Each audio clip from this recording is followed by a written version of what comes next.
Welcome to episode 2 of The Tim Show. Today's guest is going to be Dennis Misigoy. He is a longtime member of the Libertarian Party of Florida, but he is also a current candidate for the U.S. Senate here in Florida, taking over Marco Rubio's seat. Today, we're going to get into a little bit about who Dennis is, what his background is, how he found libertarianism, some of his key positions and things that he's focusing on. But we're also going to talk a little bit about the Libertarian Party of Florida and the current state of the Libertarian Party. So without any further ado, check it out. Hey, Dennis, welcome to the show, man. I've heard a lot about you. I've seen you around. I think I met you at convention last year, and so it's nice to finally have a moment here to talk to you. And yeah, so I don't know that much about you. Like I said, we've only ever met once, I think. So can you give us a little bit of your background, who you are? Sure, man. Sure, and thank you for inviting me to come on Absolutely. and talk. I really appreciate it. Um, yeah, man. My name is Dennis Misigoy. As you mentioned, libertarian here in the state of Florida. Been active with the party since around the end of 2015 is when I really got involved. Like a lot of libertarians in the movement, I really kind of got sort of had the political awakening about you know my ideas and values and what that was going to be and how important liberty was really during the Ron Paul days, the '08 and Nice. 2012.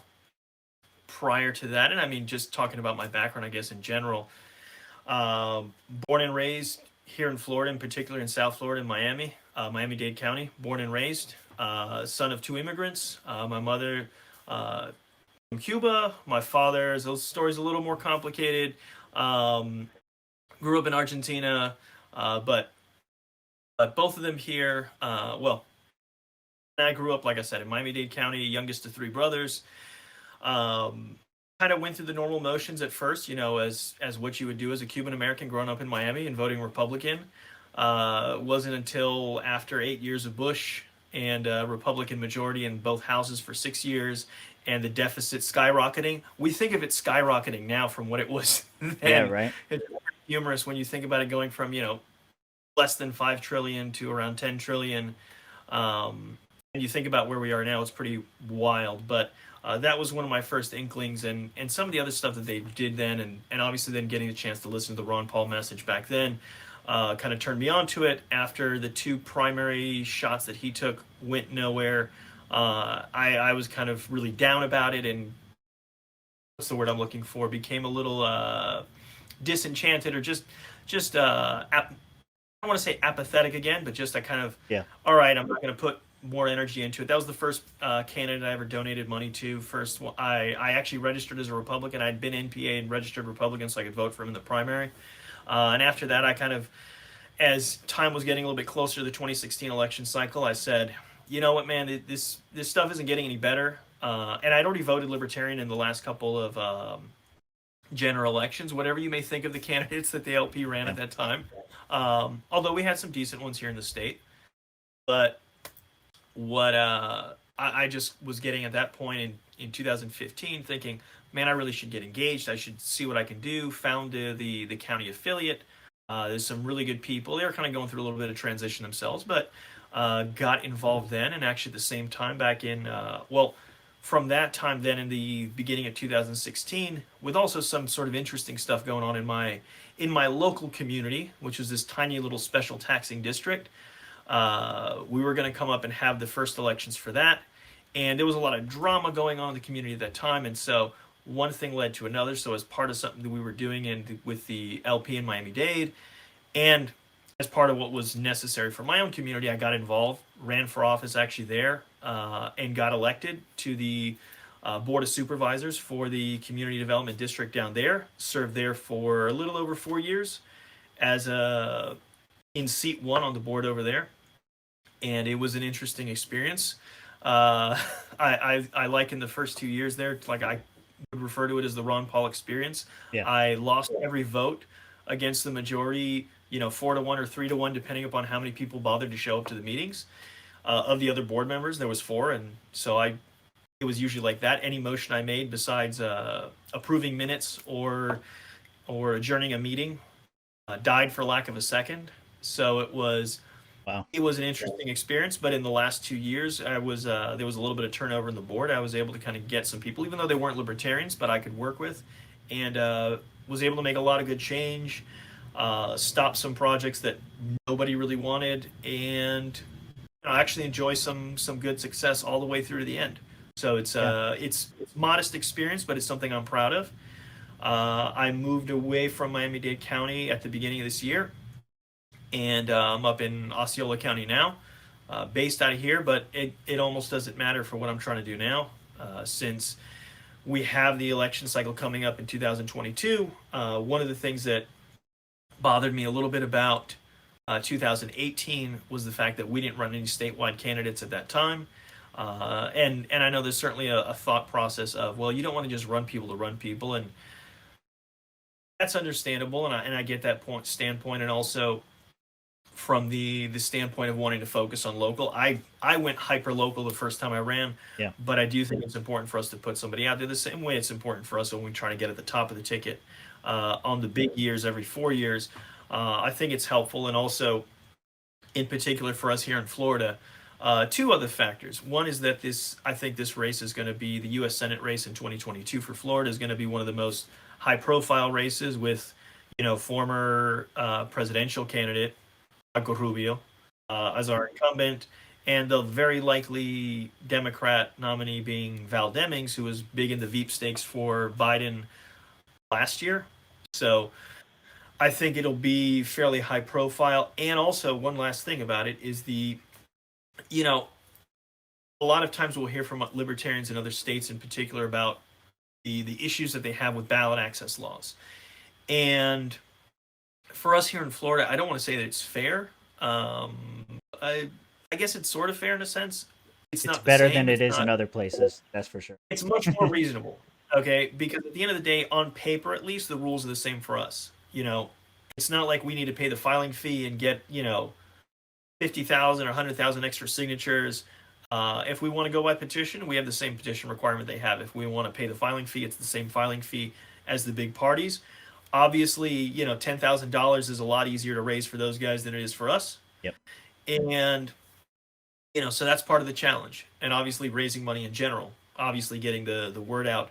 But the very first thing is getting on there, is getting your foot in the door, and giving people an alternative. And I said this, and if you had a chance, if you were there at the convention Yeah. earlier this year when I talked about it, I think that's one of the big things. If we're going to go out there and tell everybody, well, the Republicans suck and the Democrats suck, we really got to give them something else. Yeah. Got to give people some kind of alternative, and and I think the Senate race is the best place to do that. I think Rubio has a terrible record, particularly for folks on the conservative side. Really should be able to nitpick at stuff like him pushing red flag laws. Oh gosh, just general economic policy. Not a free market guy. Yeah, Marco Rubio does not have a lot of fans on either side of the aisle. Yeah. It's just, I remember before I got heavily involved with the LP, I went to a Republican meeting, and the meeting, this was right after the 2020 election. And half of the meeting was people complaining about election fraud, but the other half of the meeting was people interrupting and saying, "What are we going to do about Marco Rubio? This guy's got to go." And so there's and I don't even think that Polk County is in Marco Rubio's district. I think we're in or is it statewide? Is it statewide? Oh, it's statewide. It's statewide. Yeah, okay. Both So are yeah. statewide. So. Yeah. So yeah, they were upset about it. So if you ever come to Polk County, there's plenty of Republicans here that hate Marco Rubio enough. They'll take anybody. No, yeah, go ahead. Well, I was just going to say, I was out there, I think it was back in November. Yeah. And just talking, and one of the things somebody had mentioned to me was that I think Polk County, because we have the red flag law here in the state, he's pushing it nationwide. And what we have here in the state, I think Polk County, I'd heard, was like the worst in terms of abusing that stuff. Grady Judd has a fake record or a fake persona.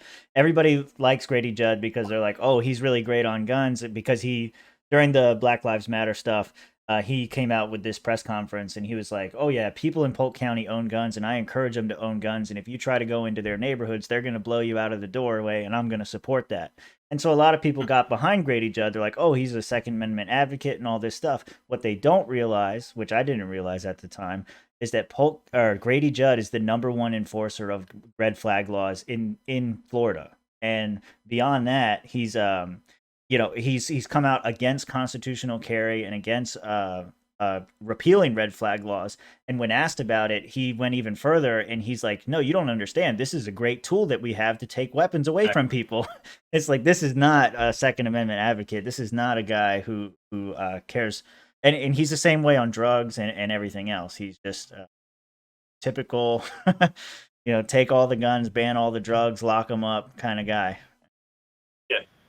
No, and this goes to what I try to talk about as often as I can, which is gets to a fundamental difference between us and both the Republicans and Democrats, because the Republicans and Democrats really come from the same standpoint. Whether people want to nitpick when we say, oh, they're the same, maybe not exactly the same, but yeah, they share a fundamental, like a core viewpoint, which is that the government is basically omnipotent. It's like the mandate of heaven. They think government has legitimate authority to basically do anything, and that by virtue of that, it really is just a question of what should they do. The debate with, even when we talk about COVID restrictions, it's not like DeSantis is making a principled argument that government can't do this stuff or doesn't have legitimate authority to do this stuff. He just doesn't think it's a good idea, and he's right about that too. But it's like when I see even who we think of as one of the good guys in terms of Congress, Massey, Thomas Massey. I remember seeing a while back, maybe a month or so ago, I think when the OSHA mandates were first coming out, and he pointed out the fact that this was unconstitutional. He said, I forget exactly what was the wording, but he pointed out that it doesn't have congressional approval. I had to make sure that I say to people as much as I can and as much as anybody listen, congressional approval doesn't matter. They don't have authority to do it, even with congressional approval. Congress doesn't have authority to do it. The president doesn't have authority to do it. OSHA, which is totally unconstitutional, doesn't have authority to do it. right. And that, like I said, the contrast with that and the libertarian standpoint, I try to, as much as I can, like I say, focus on this, is that for us, we understand that the government only has powers that people vest in it. The power, and this is an American traditional idea, government of the people, whatever, by the people, for the people. The power vested in government doesn't come from, yeah. But I mean, I try to avoid sort of the cliches as much as I can, but there's value in it. But we don't, again, view government as being endowed from on high with special power. We view government as having its authority come from the people. And if it comes from the people, you can only have the authority which people give to you. And so what legitimate authority do I have?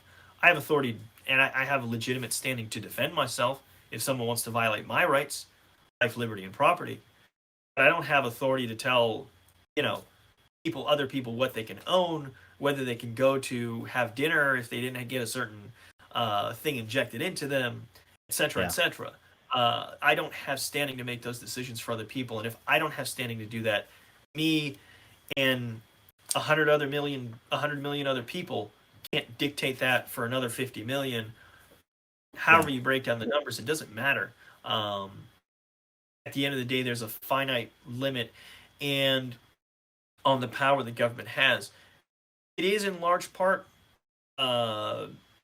laid out somewhat in the Constitution. Obviously, we don't follow that, but we should. But we do have these traditions and we do have these concepts.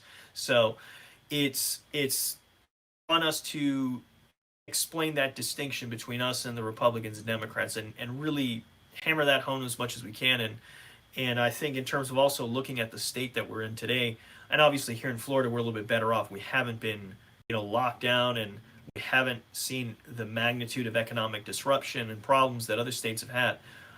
But at the end of the day, all those mistakes are still impacting us because of the economic impact sort of cascades and feeds in. The monetary policy and everything else is a problem. So I think the important things for people to remember, I remember I went out to a demonstration over in Orange County a few months back when actually Val Demings' husband, who's the mayor in Orange County, was pushing vaccine mandate on the fire department over there. And the first responders came out, and then a lot of people came out to support them. pushing against that. We had a lot of people who had COVID and recovered and had natural immunity and stuff, whatever. But the point is that we're against mandates. The decision of what you put in your body is a real basic thing that everybody should have control over. And I remember going out there and talking to folks, and obviously there's going to be a lot of Republican-leaning folks at an event like that, given what the political climate is. But the thing I try to impress upon people is that this didn't happen overnight. Government didn't get big enough to do this overnight. These problems didn't start overnight. Depending on especially some other things that you may view about it. But the point is that this has been a long time building. We've had a lot of bad policy from Republicans and Democrats that's got us to this point. And so there's got to be a recognition that the only way we get out of this is by getting away from those folks. Another point I try to make is that I think mass compliance is going to work because government only has so much power. So I think that movement is going to be successful. It might take a little longer than we want, but I don't think this stuff will hold just because there's not the tolerance for it in the general population. Even if the general population doesn't understand all the same principles and think about it in the same terms we do, I don't think that they can't tolerate it. People, something that I said a few weeks back, or maybe a week or so ago, when I was looking at within the last week, I think actually, when there was a story with the biggest underreported stories in the last year on one of these news talk shows, one of the Sunday news shows. I think 15 days to flatten the curve was a very reasonable thing to ask for people. Most people understood it. We were all scared at the time, and everybody's kind of, well, whatever. Hey, we can do this. We can stay home for a couple weeks and tough it out and whatever. But asking people, especially like what's happened in some of these other states where you're essentially people locking down for a couple years, that's not tolerable. You can't sustain that, and the impact of it. Some folks are just figuring it out now. When we talked about it before, it was you're not caring, you're selfish, you just care about this or that, and if it saves just one life, but nobody considers the cost, and that's what we try to talk about as well. Yeah, no, I'm glad you brought that up, and I was glad when I looked at the website that the COVID issue was the top thing, the number one thing. I don't know if it's the number one issue, and I do want to ask you about. It's funny. I asked you like one question, like, who are you? Who is Dennis Misigoy? And you ran through the whole list that I had, like like pretty much in order too. Where'd you come from? How'd you get involved with the LP? Why are you running? All that kind of stuff. You hit like every note. So this is going to be great. I want to go back and revisit some of this stuff.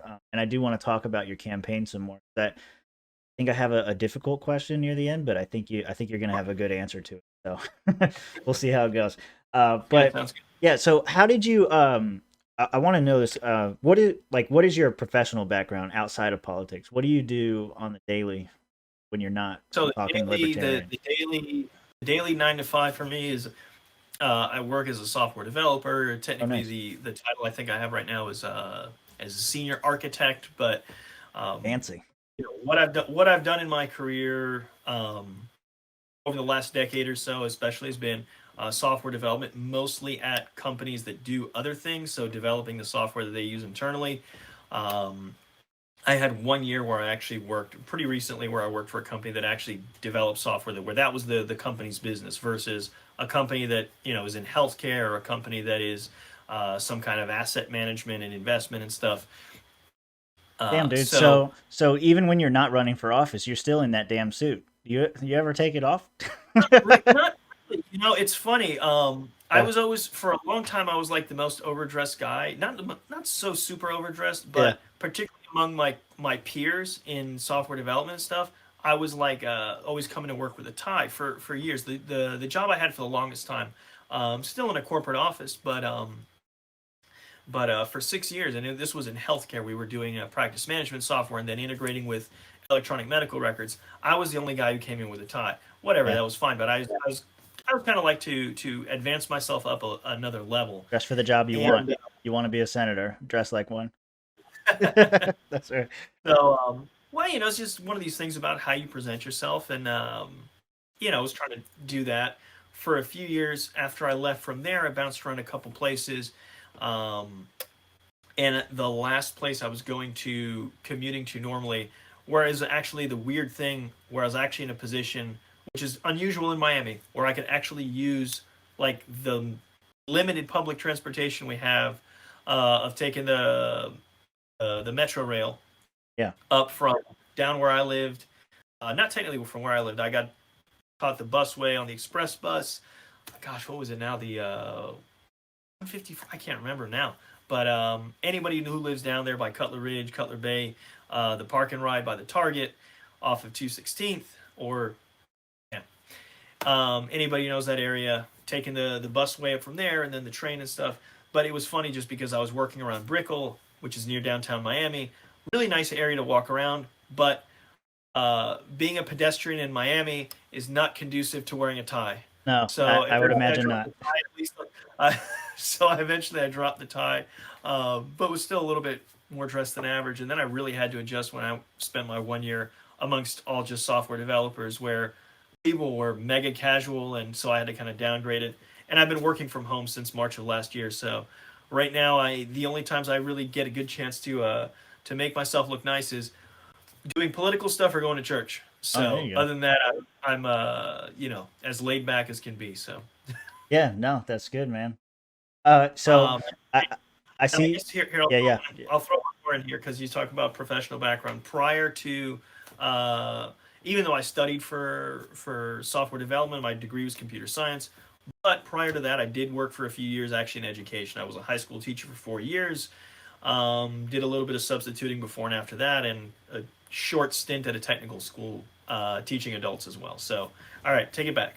No, you're good, man. That explains how you can deal with us on the swamp, because you're used to high school antics and childish behavior. So, it's yeah, appreciate you coming on the network, dealing with kids once again.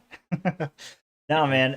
So how do you go from that? Because it seems like you're a more educated guy, and you got a decent career, I assume. I don't know what software engineers get paid, but I assume you're doing pretty well for yourself. How do you go from that into libertarianism? Well, like I said, I mean, I really got kind of awakened to it before finally getting my foot in the door in my field, because it's been, 2008 was, gosh, what is that, man? Like 13 years ago. Yeah, that's wild. Yeah. So it's been a while, which was just kind of what turned me onto it. But really, for me, I guess it's just that recognition of, if we don't do anything, if we just all kind of sit back, what's going to happen? I mean, we know what's the path we're on, what's the path these folks are taking us on. It's cliche, but is the famous quote, the only thing necessary for the triumph of evil is for good men to do nothing. So I try not to be too presumptuous and call myself a good man. I leave that for other people to pass judgment on me, but I do feel like I can't just do nothing about it. Yeah. And once I kind of got turned on and really got a grasp of the principles, and I still learn, and I'm still open to learning, and certainly there's positions where my views have maybe continued to evolve, but by and large, I think I have a core set of principles. And really, what I try to focus on in particular with like this campaign and stuff is the stuff that really should be easy to do. Not the super contentious. I don't even want to say minutia, but like I feel like they should be no-brainers. They shouldn't be things where, even if you're not necessarily a libertarian, I think a lot of people who maybe aren't libertarians still look at, for example, the thing with I put out a video within the last week or so about the passage of the NDAA, where military spending is going up again, I think another like 5% or so. After us leaving the longest war in American history in Afghanistan. Still after that, we still need to increase spending more. And when I say increase spending, we're not talking about from some small amount to some slightly less small amount. We're talking about more than $750 billion at a time when we're rapidly hurtling towards 30 trillion in debt. We're already above 29 trillion. And when's it going to stop? Who's going to stop it? It's not going to be those guys. Both our incumbent senator and the likely Democratic challenger both voted for this. One voted I don't think anything is going to stop it except for the collapse. I don't think that there's any way, like, unless we can elect, 50 libertarians to go in there and say cut spending, At least 30 or 40, Yeah. At least enough to kind of, it's there's not going to be an easy path to this. Yeah. But it's this kind of thing where, like, and I'm not delusional about, if I get elected, I'm going to do this right now. Realistically, it's like when I talk about my experience back on the CDD board where I used to live. I spent 2 years where I couldn't do anything. I couldn't even get the meetings moved to somewhere near the community. We were meeting in the middle of the workday at 11:30 in the morning, 20, 30 Don't miles you away love from the it? district. I was leaving I'm thankful that my employers were always very understanding that Yeah. I could, leave in the middle of the day to go do this thing. Uh, but it's it's one of these things where it's just not going to change if we leave the same people, and that goes back to something I was mentioning about COVID and kind of didn't get to this last point, was the Yeah. fact that we may overcome what's going on right now with COVID and stuff, all these terrible policies and all the harm that it's doing in the longer term through the mass non-compliance.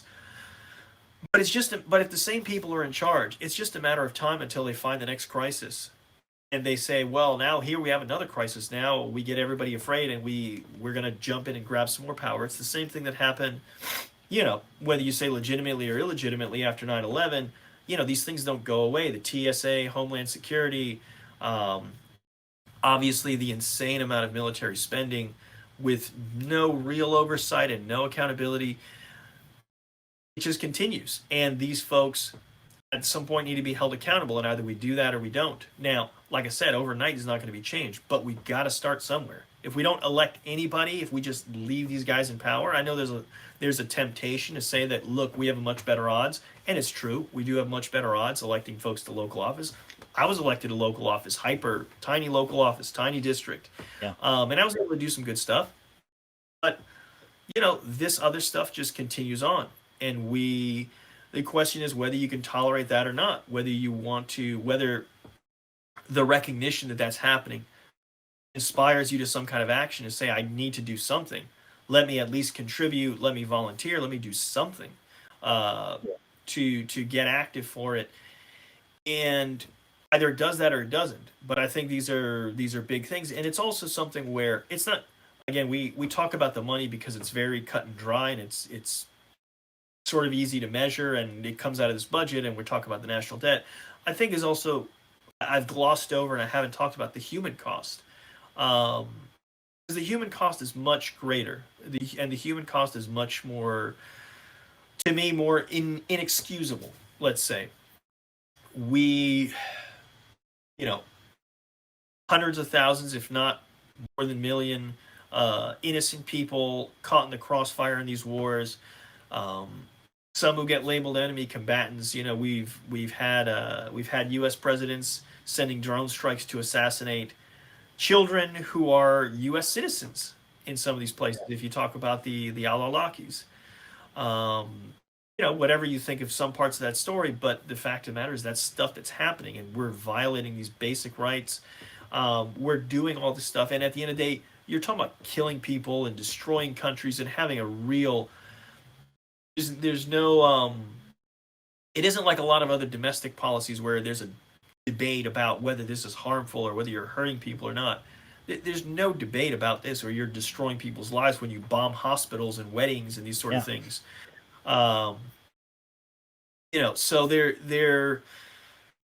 I feel like a lot of that should be cut and dry, and we should be able to recognize it, and we shouldn't shy away from calling it out. And it's either we do something or we do nothing, and it's not going to happen overnight. But if we don't start, we definitely will never succeed. It's this sort of chicken and the egg thing of everybody who. I mean, and I'm sure you've heard it a million times from folks about, I'll vote for a third party candidate once the third party's viable. Well, third party only gets viable after people vote for it. It's like when you start out in the workforce, you need the job to get the experience, but you need experience to get the job. It can't. Yeah. And so this is part of the challenge of trying to inspire people to recognize how bad this is, to overcome that. What's holding them back? Put it to you that way.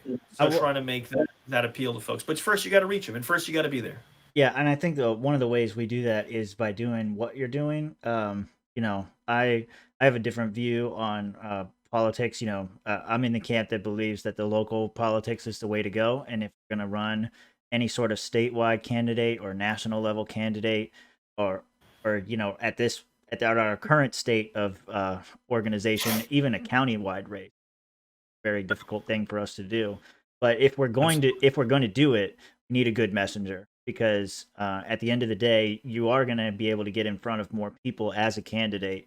So as long as you have somebody who can deliver the message in a proper way and reach people and get them to realize like what we're doing right now isn't working, and voting for the lesser of two evils is still evil, and all that kind of stuff, and really opening their mind to the idea that there is an alternative. You just have to be willing to put it in place. And so that's one reason that I do support running a larger campaign like you're running there. So I want to ask you about that, and this may or may not be the difficult part. Let's so See? yeah. So your political experience, I is it you were the you said you founded the Miami chapter, right? Of the Oh, Libertarian. no, no, Oh, no. okay. All The right. the affiliate was going. I joined. I started You getting were the active around treasurer the end. though, right? That's what I heard. I was the treasurer for a few Okay. years. I was the Yeah. treasurer 2.5, 3 years, Yeah. something around there.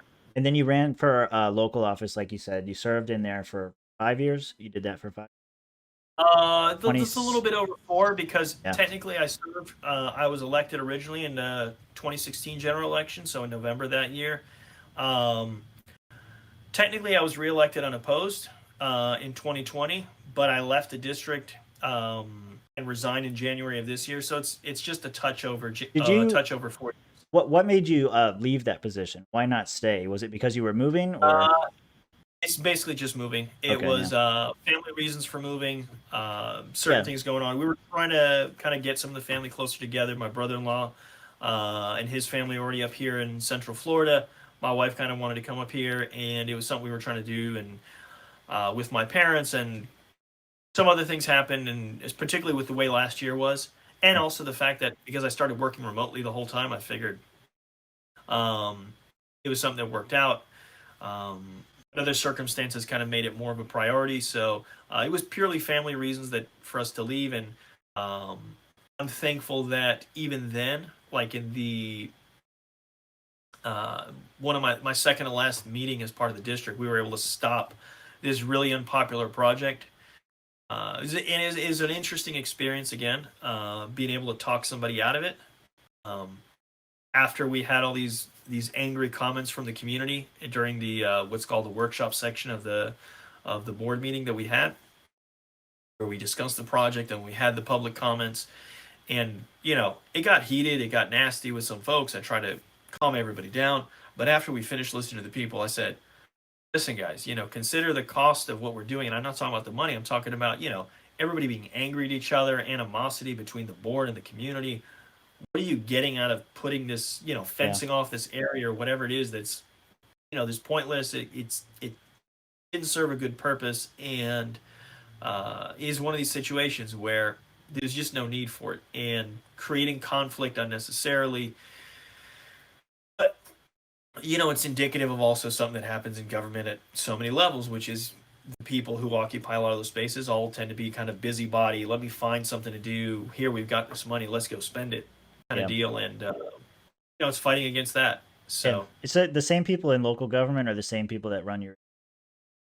They have nothing better to do. yeah, well, in that case, literally. Yeah. We did have some overlap between the HOA board and the CDD board. So That's not. in that case, quite literally. So, but yeah, and that goes to sort of another point of just in general the idea. There's nothing. It's not any more desirable to have a tyrant who lives next door than a tyrant who lives, thousands of miles away. Maybe there's a little more accessibility, and maybe if the system's a little bit better, but on the whole, someone can still be a tyrant right next door Yeah. and violate your rights just the same as they can far away. And there may even be some more incentives for it, because they may care more about controlling your property, and they may derive a more direct benefit from subverting your rights than someone. Well, that works in the never even opposite. That works in the opposite direction too, right? Like you can affect more liberty at a local level than you can Yeah. from far away, especially as being No. one of 535 members. Oh no, yeah, no, absolutely, no. Definitely. You have more opportunity to have an impact. Like I said, I mean, I ran for office with at that point, no experience in a situation where small community, obviously not spending a lot of money, and I got elected with 63% of the vote that time, and Good. again, tiny little district, but I was able to do some good things, at least able to save us some money and avoid things getting worse as far as property taxes. I was trying to pay down some of the debt portion of the property tax that's related to the district. I didn't quite get the board to agree to that, but the money was still, at least at the time I'd left the board, was still a possibility. So, um, so I agree with that. Definitely, you have more power to affect change, but I want people to just remember that the issue we have is not about government even necessarily making decisions we agree with, is the fact that certain things just shouldn't be up for government to decide.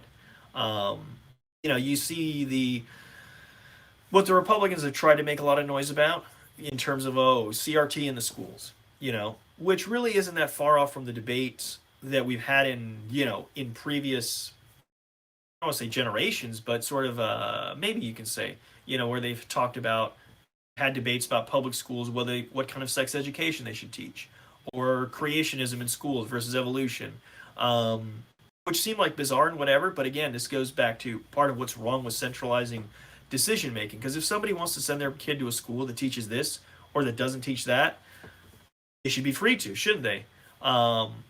Likewise, the folks who don't should be free to send their kid to a school that doesn't. Freedom solves this problem because you don't have to agree. But it has to be the recognition that we don't need to have government deciding these things, just the same way we wouldn't have government decide on a dress code for everybody or what everybody's haircut should be or whatever.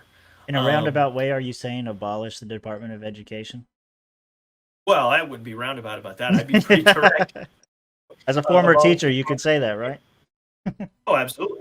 Yeah. I mean, and again, people lament one of the things a lot of people lament the cost of education or say that education is underfunded on one side or the other. There's a lot of administrative overhead, and what we get from Washington, D.C., in particular in areas where there's no constitutional authority to do it, is, let's take a bunch of taxes from people living across the country. Let's get our cut, feed the bureaucracy. The bureaucracy says stuff, does stuff, and maybe you get a little bit of that money come back if you listen to what they tell you, if you do what they say. So they take your money, hold it hostage, and force you to do and use it to bribe you, some little portion of it to bribe you into doing something else they want. And then they try to make it seem as though they're doing you a favor at that point, which is absurd. But I mean, there's no great insight necessary to know that folks off in Washington, D.C. don't understand the challenges that are different and the variety of circumstances and conditions that face kids in every sort of district. But I say even that, look, even kids who live in the same home, the same two parents, have different struggles. Okay, I can say this as a parent, as a father of three. Each of my kids is different. You know, they're not born coming out of the womb as blank slates that are just programmed in with whatever you give them. They are individuals with personalities and unique aptitudes and gifts and weaknesses that and each one should be able to enjoy an experience that helps them as best possible to advance that. And the sheer diversity, not in this way that term gets used a lot, but the actual diversity of possibilities and situations of people is beyond what any central authority is going to know. I mean, this is the same reason why, as an economic system, socialism and any sort of central economic planning is doomed to fail, because you're to take the quote. I think it's a quote from I might be paraphrasing it, but from Thomas Sowell, which is that it's easier to concentrate power than it is to concentrate knowledge. Yeah. Okay, you can give them all the power to control this thing, but you will never be able to get this small group of people, even if there's hundreds of them, like in Congress. You will never have the knowledge there that is needed that would exist and would be um, is communicated it through intuitive means in a price coordinated economy. Yeah. You know, Look, you got the philosophy down. I if I had to thank you. ask you one question, it would be why are you running for Senate and not running for state representative or even a county position? You did the local thing. Like, why not take it one step higher instead of going for like you're basically running for president. This is going to be a nationally paid to election. It's going to be really important. It's going to be very hard to win. Why are you putting your eggs in this basket? What's in it? There's two reasons. One is I do think that it's a missed opportunity if we don't have somebody. At least my observation when I was particular last year, late last year before the election, we had an event where Spike Cohen came down in Miami. There's a really neat story about it. The venue where we were going to be gathering actually got shut down by the police. Obviously, this is in the midst of COVID stuff.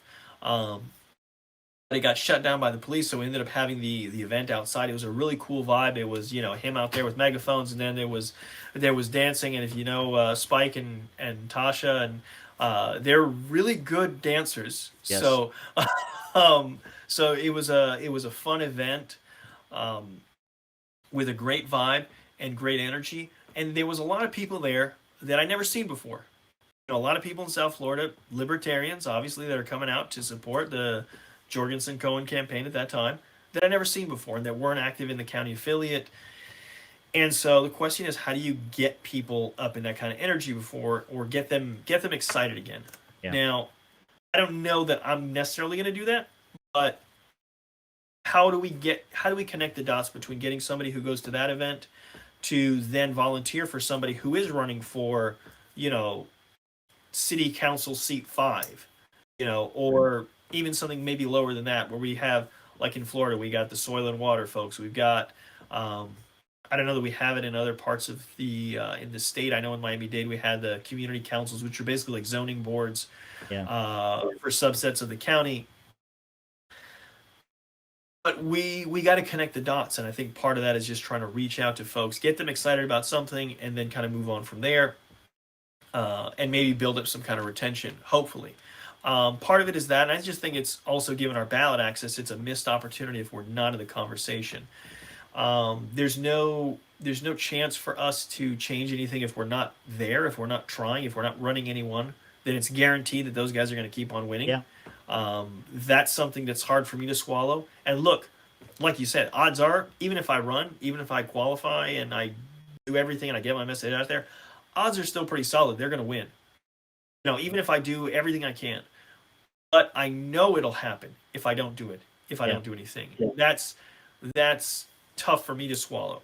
Well, I'm glad that you answered the question that way, because I've talked to a lot of people in the past who run for these big seats, and they're like, "Oh no, I can definitely win." And like, no, that's what you tell like the camera crew or something like that, like that's doing the interview.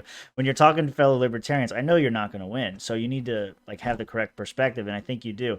Now, what I'd like to do is push you to do what Wiley used to do, because I think there's a lot of value in running a large candidate like this, and I would consider myself to be proof of that, because I didn't care that much about the LP. I didn't even know what libertarianism was. I was more interested in the sovereign movement and what that was all about, sovereign citizens and what they were doing at the time when Adrian Wiley was running. And here comes this guy who goes to the DMV and turns in his driver's license and says he doesn't need one. He's standing against RFID, and he's making a big publicity stunt out of it. But he got the most votes that any libertarian candidate has ever gotten for governor. And then since then, that's the one thing that the two major parties are worried about, is that we are going to run another Adrian Wiley. Like right now, there's a group of Republicans, especially the Liberty Republicans, that we have the most interaction with, and they're like, you guys, you can't run a candidate. DeSantis has been too great on COVID. You can't run a candidate, because if you do, then a Democrat's going to win. And I wonder if you think about that as well at your for your Senate race. Rubio's bad. You and I agree on that. I think we agree Val Demings, or whoever it ends up being that's running against him, is probably going to be equally, if not more bad. And so, Hmm. what do you say to those people that say, I'm not going to vote for Dennis Misigoy, even though I agree with him, because I'd rather have Marco Rubio than whatever the Democratic candidate is, or vice versa? The only thing I can say is you got to look at the record for Marco Rubio and see if that's really, really what you want. Um, because again, it's been another rubber stamp on the crazy spending. It's been another rubber stamp, another person who kind of stirs the pot. The whole China panic. Let's justify some more spending and terrible policy and infringement on rights based on that kind of stuff. He's been obviously terrible in terms of pushing for red flag laws nationwide. Um, Economic policy, you just have to look at the record, and people have to decide if that's what they want. If that's the prize that they want to win, to have their red majority, for the red army to have another victory, if that's what they want. Um, you know, at the end of the day, and like we say, Yeah. I will say this. Obviously it's an absurd long shot. It's odds are pretty solid, like I say. But even if I say, hey, it would take a miracle. Miracles happen. Yeah. Miracles happen. So we try to never say never. Um, Yeah. Try to stay positive and look for where we have room to go. And I think that's the main message to the Republican who's worried about the Democrat, who I think is comparatively really establishment and moderate. Isn't one of these crazy like hyper socialists. Like I say, she's voting for the same stuff, at least in terms of Yeah. the defense spending. There's honestly, I feel like there's really not much substance there. I sort of, and I'm going off on a tangent a little bit here, but I, Okay. I sort of scratch my head when I look at all the stuff that Val Demings puts out. Or I guess I shouldn't scratch my head, but it impresses upon me something very interesting. The fact that I look at like her website, there's no policy. There's no policy. Like you looked at my website and you said, Yeah. "Oh, look, here's the list of issues." I put that out there, and say, "Here's COVID policy, here's gun policy, here's foreign policy, here's this, here's that," and and if you go to her website, the first thing is to donate stuff, and here's her story. It's a nice story of where she comes from, and going and being in police. If you're into that sort of thing, again, back the blue. A lot of people like that. Um, it's a good story, but there's not any real substance to it. I think even Rubio was sort of laughing it up that I think during the last session of Congress, she voted 100% of the time with Pelosi. Yeah. And I don't know, you can get much more establishment than that. Even when it's not that, I think in previous terms, it's still in the high 90s. Yeah. So it's really in lockstep with the party leadership. She's winning. She's trying to win a seat for the party, not for the state, not for the people here. That's the objective there. But I say it was something that sort of gets to me, the fact that the big party candidate can run and really with no policy out there. And you look at most of the social media posts. Most of them are not about that. It's vapid slogans. Never tire. I will never tire of fighting for folks in Florida. But there's not much in the way of policy. Now, the policy that Marco Rubio has is just absolutely atrocious.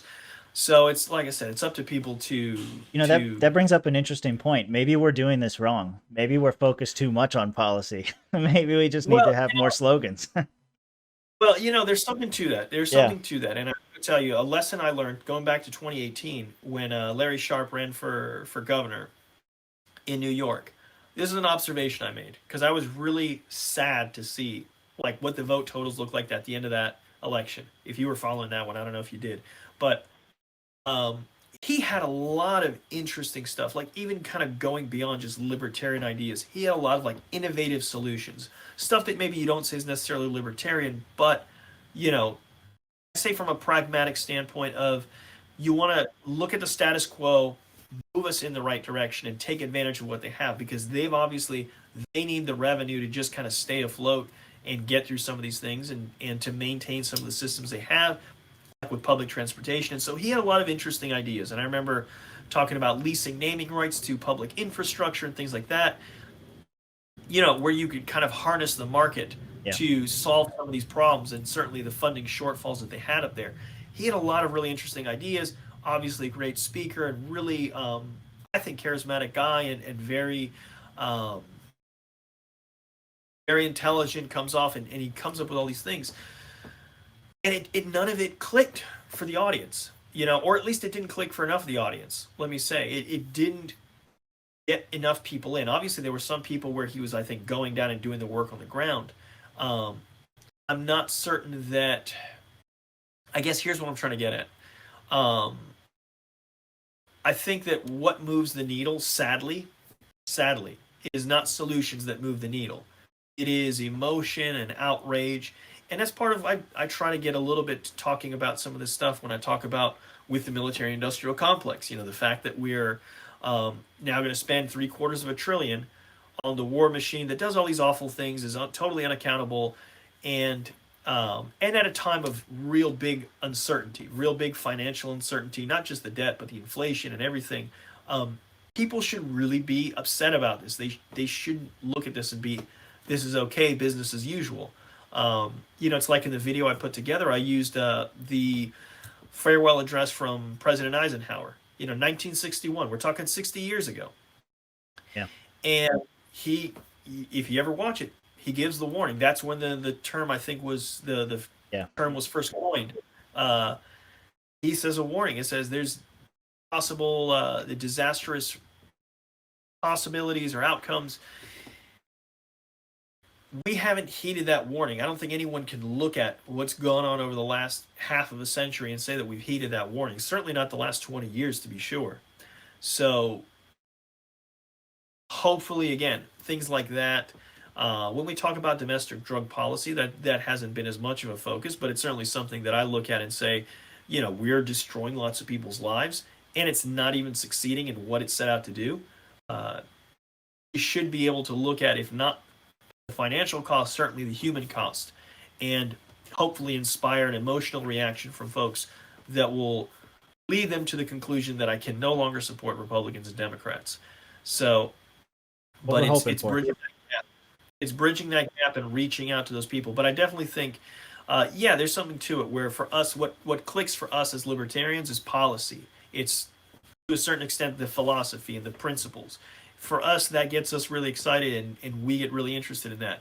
But for the general public, like you say, they are, they don't have the. I don't know. I don't want to be demeaning to it. I mean, Yeah. politics today are made to be inaccessible, and people are busy in their lives.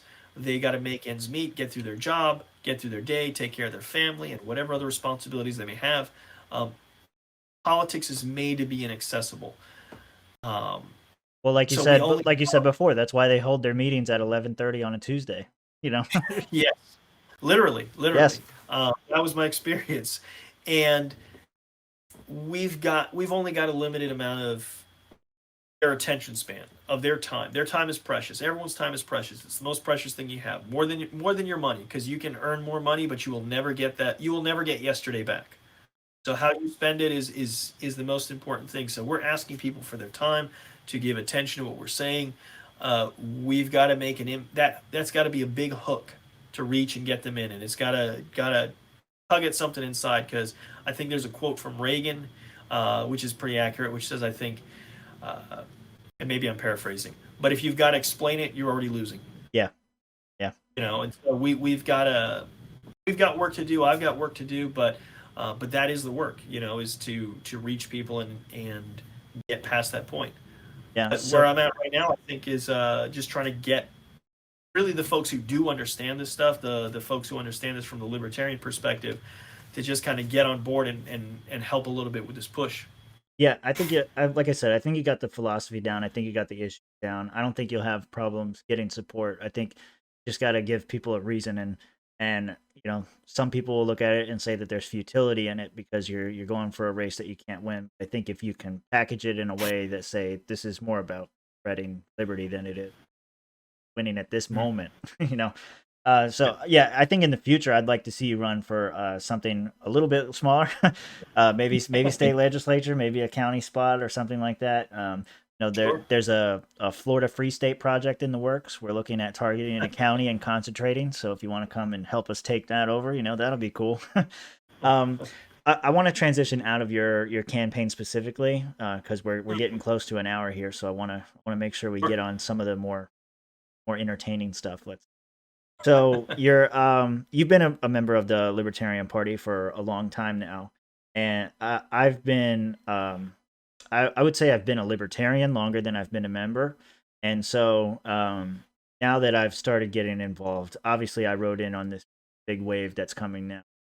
Uh, you're probably aware everybody in the Swamp Creatures is a member of the caucus. So what? How do you look at the way things are going in the party right now, and the future of the party, and all of that? So a few years ago, this is actually interesting because when I first got involved in the party around 2016, we actually did have some. We had some internal drama here in the state party here in Florida. The guy who shall Uh, not be named. Yes. yeah, yeah, particular U.S. Senate candidate, Yes. where a lot of people got up in arms, got angry. A lot of people left, and some people left later than that.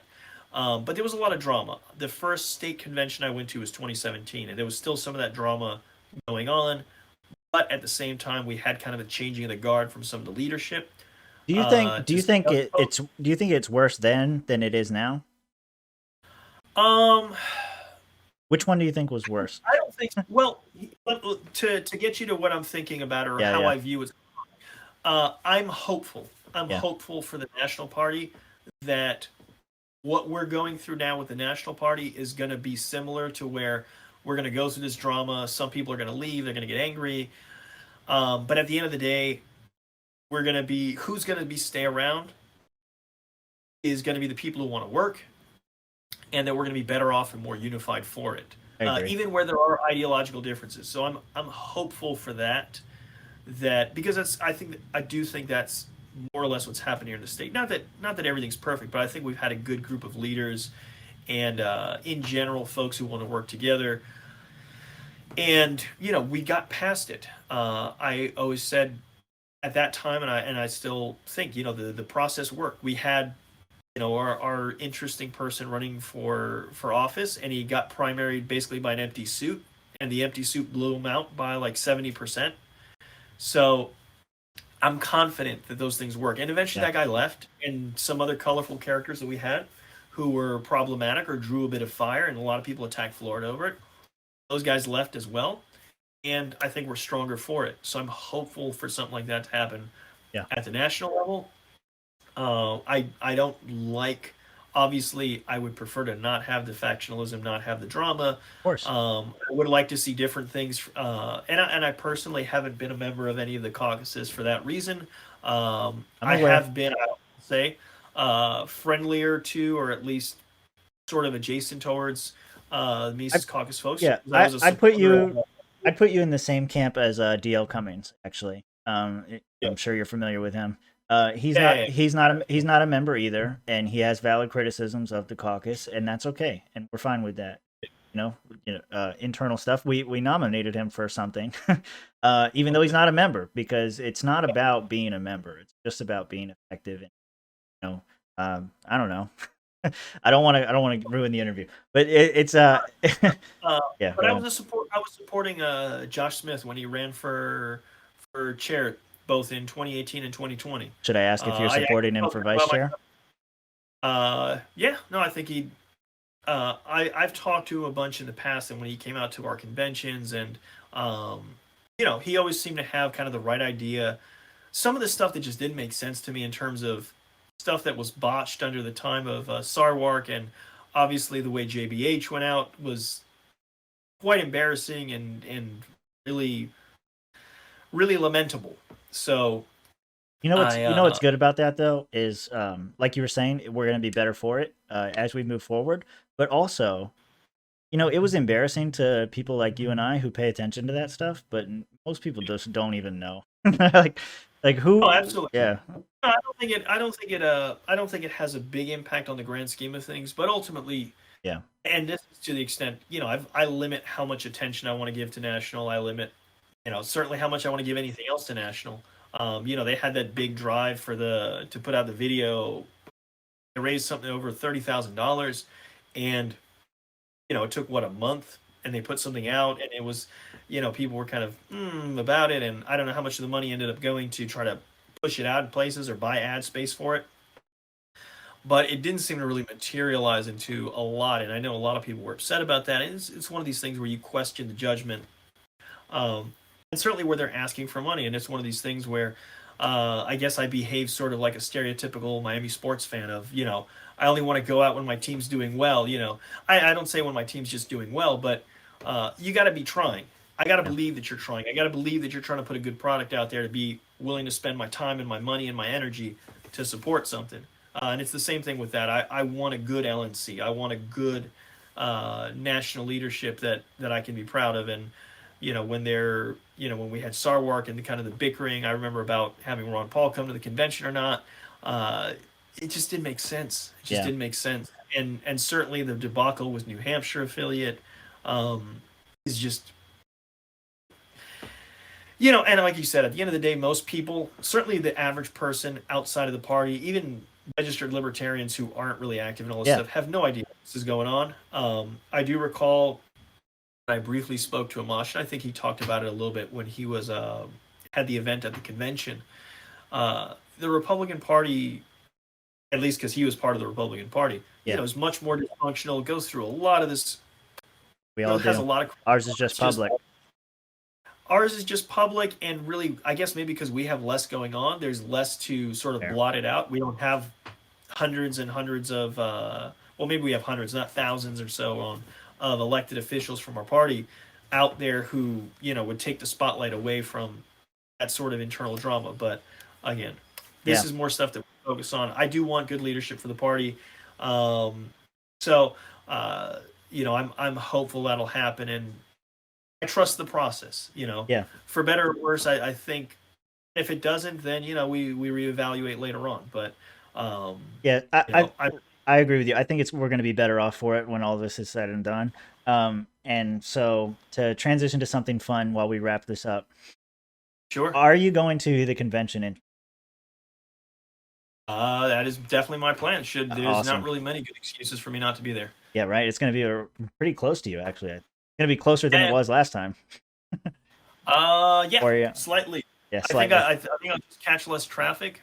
This was when I discovered going to Lakeland for the last convention, was when I discovered which way traffic goes on I-4 in the evening. That's right. Which is probably actually both ways, but it was a funny thing because, like I said, I've been working remotely for most of the, now almost more than a year and a half now. But I've been working remotely all this time since I'd moved up here. I was working remotely, so I didn't really have to worry about commute times or any of this sort of stuff. So when I leave to go to the convention, after I finished up, I get on the road and it's supposed to be an hour or so drive, then hour and a half at least. Going on I-4 that way. Yeah. So are you going to be? Do you know if you're going to be giving another speech this year? If you're going to be doing I believe we're going to be doing candidate speeches again on Friday evening, the same way we did last time. Nice. See if I get to participate in anything else that's going on. I was at least making one suggestion, which is with stuff some of you guys are into in terms of the whole Flexit thing as a topic. I said, especially if you guys happen to win the whole topic competition. So you are Team Flexit. This is going to, all right. Cool. Oh, so not technically. I've got a little bit of hesitancy to it. I actually think it'd be fun to have like a deeper discussion. I was actually pitching it to one of the guys in the convention committee to suggest, hey, if you guys win, and maybe even if the topic doesn't win, but it might still be a lot of fun to have like a little panel or discussion, to talk about it as like a breakout session or something. And I'd be willing to give you guys, maybe not to say the negative or whatever, but I'd say at least some reasons to be hesitant about it. Hey, okay, so all right, so let me say this. So we're recording this right now, New Year's Eve. It's 4 p.m. right now. Later on tonight, Josh and I and some other guys from the swamp are going to get on, and we're going to watch the results for the theme contest come in live. And so an hour before that, around about 11 o'clock, we're gonna host such a debate between. So as you probably know, Josh is a really big supporter of convention face. Yes. I'm a big supporter of the Flexit or Die one, and we reached out to Martha to try to get her to come on and defend her name. She's out of country right now, so we'll see if we can get someone else. And then we're also looking at trying to get someone for Good Ideas Don't Require Force. And so we're gonna try to have a panel discussion like you're talking. I think it would be awesome to have it at the convention. I think at this Yeah. point, because if you look at the board right now, Flex It or Die. Okay, let's go from last to first. So last place right now of the four, there's many others, but the top four right now are Convention Mhm. Emig Convention Face at $610, Yeah. Flex It or Die at $627, Good Ideas Don't Require Force at 708, and the Martha Bueno Convention at $775. Now, to put this in perspective, last year the total amount raised was $360. So we're already over $3,000. And tonight is going to be a huge money bomb because everybody's holding back. They're waiting for the last minute. It's like an eBay auction. Like everybody's waiting for the last minute to put all their money in. So in terms of like growth and what this means for the party, regardless of who wins, this is amazing because I think there somebody from LPF Twitter put it out earlier that that the money that we've raised so far covers like the cost of convention, the speakers, and putting people in rooms and stuff like that, and all that kind of stuff. It covers so much stuff already. So I have to ask you though, of those Mhm. four, which one do you want to win? Oh gosh, I don't know, man. It's that's hard for me to pick. I probably would, again, since what I was actually saying though about wasn't necessarily debate between topics, was more of a uh, what's the word I'm looking for? Actually on the subject of Flex It as like, I'm glad you hey, brought it up. would this Yeah, actually really be a good idea? But this is tough. This is tough, and I'll tell you why it's tough. One, I'd have a hard time with the Flex It one just because I feel like I'm a little more. I see a little more nuance and a little more hesitancy to that. Convention McConvention face, if I got it right. yeah. Uh, this is a little too. It's a little too vermin for me. Ah, thank you. I sent that to Josh. I saw. And I Did you see the and meme? I was I sent it to I us. did I'll put it on the I did screen. But I was like, I did see yeah, and I'm a guy who I was really concerned when that was seemed like a possibility last year. When that seemed like I was like, I don't, man, that one really gave me second thoughts about the party and yeah. everything with that, the collective wisdom. So, what else do we have? Martha Good ideas Bueno and don't. Good Ideas. Yeah, So good ideas is the most sort of milk toast standard kind of one that I would expect, which would be like a normal convention theme. yeah, Even though it's not very forceful and it's not very strong. It's not doesn't do very much. And then of course there's Martha, and I love Martha. She's a great friend. It's funny to me to watch how like she's been able to sort of advance herself within the sort of liberty community. I remember her first time attending the LP in Miami-Dade county meetings. So it's funny to see from there to what she's doing now. I mean, she works incredibly hard and is a good friend. So yeah. still, it's weird. It's weird for the convention to be the Martha Winnock. Like, I, I guess it says something, in terms of the being our new celebritarian. The fact that she's got it to that degree that she can compete with just her name. Yeah. So I don't know, man. I can think them all through, but I'd rather just do like my foreign policy and just stay neutral. Giving me a Stay out. political answer here. I want you to be hardcore and just go and pick one, but no, you're just not gonna do it. That's cool. I gotta practice, man. I gotta practice. That's right. That's right. No, man, it'll be good. So if I'll just extend the invitation now, and if you want to come on later, we'll be doing that, and yeah, it'll be fun. There's a lot of banter between me and Josh back and forth, but again, it's all in good fun. This is a fundraising thing, Hey, and it's doing its job. We're gonna 10x what was raised last year, and that's positive. I don't know if we'll be able to 10x it again next year, but if we do that, you said it was a $10,000 filing fee. Well, there's three and a half thousand already. you know, well, let's see, man. Let's yeah, see. I probably got to talk to the LPF a little bit more. See if we get a little bit. I also got to check the FEC rules because the FEC rules are yeah, interesting, but I don't know what it is for like party affiliates more locally and stuff versus because I know individual contribution, the max individual contribution to the campaign committee is 2,900. But obviously, if you have a close, dear family member whose name you can put down, you can certainly, if you feel so inclined, to donate another $2,900 to the campaign. You definitely can do that, Yeah. one way or another. So, and I certainly encourage people. If I don't know, are we wrapping up? Oh yeah. Are we getting Yep. wrapped? So, I'll leave it with this: that again, thanks for giving me the opportunity to come out on here. And to folks, again, we want to have this happen. We want to be a part of the conversation. I think it's important for us to run locally, but we got to get ourselves in the conversation. I think a lot of us look at what went on in Georgia, even if it's not a victory, but I think Shane Hazel did good stuff in terms of running as a Senate candidate in a high-profile race. There's tremendous value in it, I think. And it's something where I think it's worth doing. I think there's a great opportunity for us to change the conversation, and who knows how far we can take it if we can make those inroads. A lot of us say, if not now, then when? We look at how bad things are, and there should be an easy case for a libertarian candidate for the recognition of these stuff.